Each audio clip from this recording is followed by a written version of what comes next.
listener production. Hi there, Isabel Everett with your news briefing. Teachers have been told not to use the words good and bad to describe food under an overhaul of health lessons.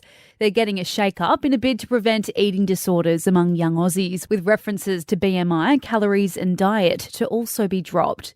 Dr. Zaliega from Victoria University says it can be really harmful to kids' health. We've used healthy so much over the past 10 to 20 years. It's sort of starting to become challenging to understand, for students to understand what that really means. Some tragic news out of New South Wales, and just a heads up, this story is distressing.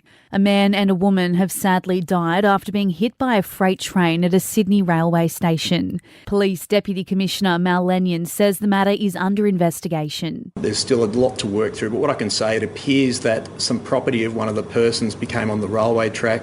It appears that two persons have then entered the railway track, and unfortunately a train approached at the time. Don't let scammers break your heart this Valentine's Day. Romance and dating frauds made up a third of reports to Scamwatch last year, costing Aussies more than $30 million. Ruth Talala from ANZ says just be extra careful online. Please don't be embarrassed. These are very experienced criminals and they're master manipulators of people, and anybody can fall for one of these scams. There's no shame in it. And bosses won't be allowed to contact staff out of hours if a new right to disconnect law gets the green light. The federal government's set to debate the proposed legislation in Parliament next week.